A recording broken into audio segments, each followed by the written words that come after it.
Here with Concordia head softball coach Shawn Semler to preview the 2020 season, and as we record it, it's not too far away as far as official games. How about since the 2019 season finished, what are maybe some of the main things you've accomplished during that time period? I think the biggest thing we accomplished was trying to add kids that fit with what we have coming back. And so from a recruiting standpoint, really trying to bring in kids that could help us and help the nucleus of the team that we still have and hopefully still have for a couple of years. So just trying to add some pieces that really helped us get to the next level. And we lost a couple kids from that team last year. And so hopefully replacing those with kids that can come in and step up right away. Well, it's a program that took a step forward last year as compared to the year before that. So what gives you confidence that that trend can continue into this season?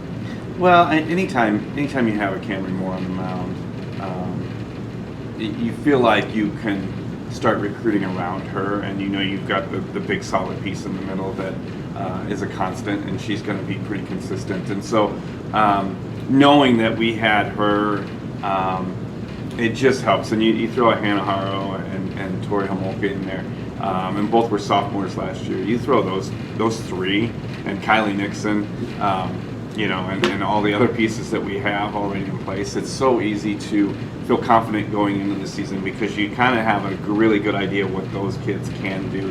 They've produced, and so now you're just looking at all that new pieces and really trying to find the right fit to work around those guys. How's the focus maybe been different this preseason when you are more familiar with your surroundings compared to what it was like a year ago? Yeah, I think the biggest difference is I think they believe in themselves, and I think they know just what I see too. They see what I see as far as what we have in this program and how good we really could be. And I think, the way last season ended was kind of a bad taste in their mouth, and that was a good thing because I think we went into that postseason really believing in ourselves. And so having that kind of momentum and then losing the way we did, so winning a close game with Morningside, I think just really showed them after a whole year. We've got a whole nother year now, and everybody's a little bit more mature and knows my system, knows what I'm about. I think they've really kind of taken to the point where they really want to win too. And I don't know if I would have said that when I first took over, And so I think there's a really renewed interest and a really the focus has been unbelievable this year in how they've prepared. And you mentioned two of the players you already mentioned were Hannah Haro and Tori Homolka. What is the level of respect like for them in the program and what they mean to this team? Yeah, absolutely. I mean, those two kids, when we're in the annex hitting or even outside on the turf or wherever we're at, you could just tell they command a lot of respect from the other players. And anytime we do hitting drills, they're so talented in what they do, and they had such a great season, but you wouldn't know it. I mean, those two work hard in the annex on hitting.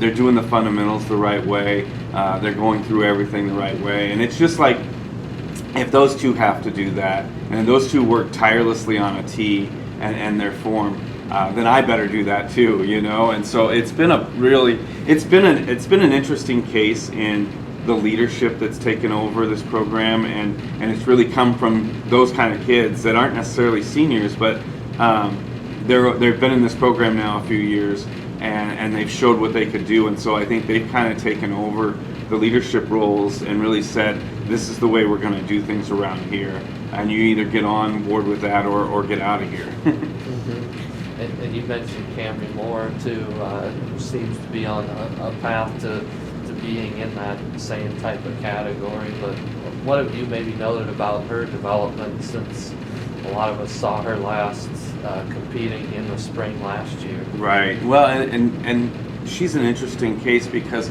she had such an outstanding high school career, and then she had a year of college ball under her belt, and I don't know if she knew what she was getting into or what, but she just got through the year and did amazing things, but her ceiling is so high. It's like a lot of kids at that level, they've peaked. They've had their moment in the sun in high school and everything like that. But she is, again, she's a tireless worker on everything she does, hitting and pitching. And so she's come so far, even in pitching, in this over the off season. And right now, I mean, she looks really, really good when we do some scrimmages and some live stuff in the cage. She is a lot better than she was when she ended last year.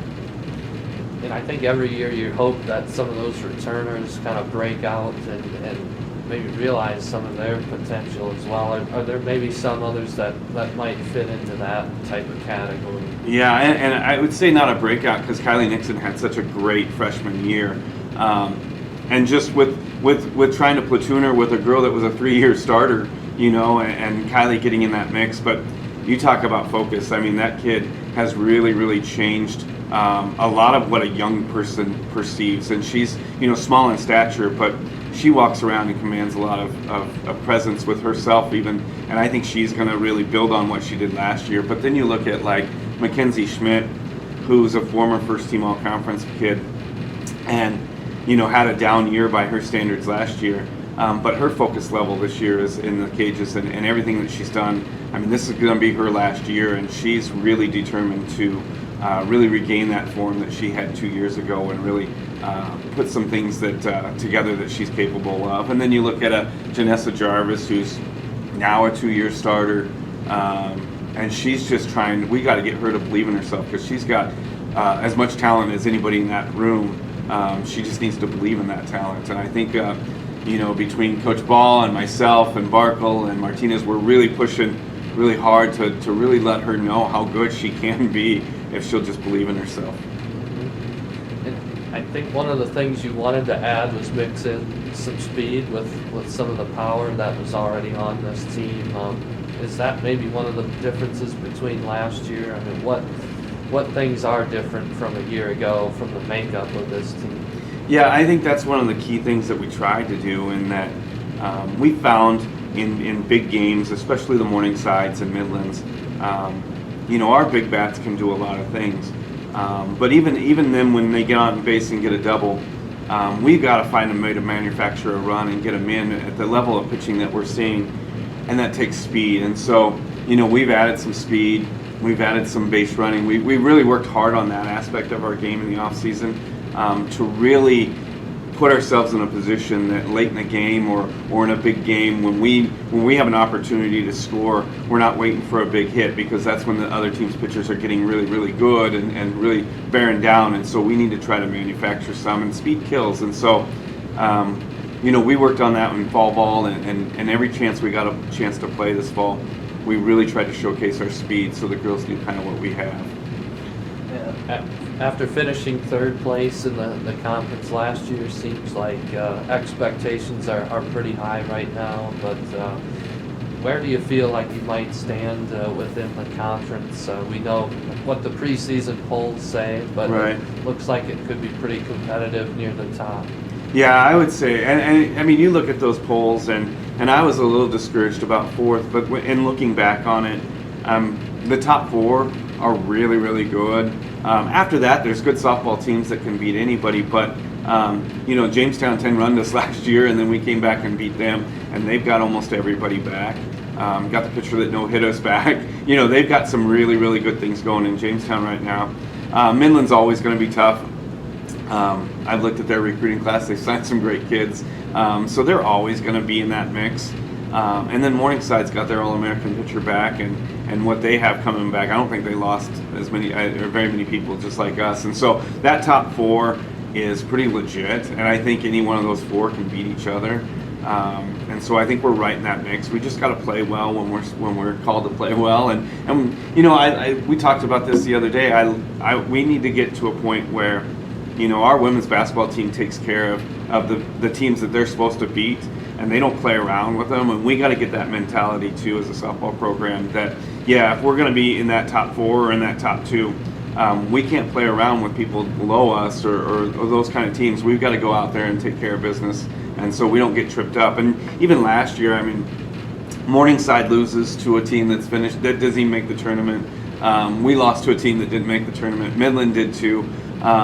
We just got, the elements kind of hurt whether you play in, but there really can't be excuses if you just go out and take care of business. And so that's the mentality I need to try to form here too. Mm-hmm. I know that a lot of teams come up with kind of a motto to rally around, and you had same road, I guess, last year. What are maybe some themes for 2020 that sort of align with what goals you may have? Right.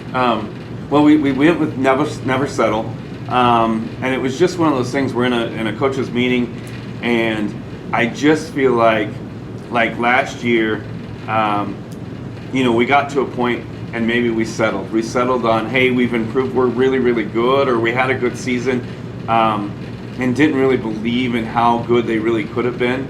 And so I just wanted to make sure that we talk every day about never settling. Like, there's no reason why we can't win this conference and get to the postseason in the national tournament.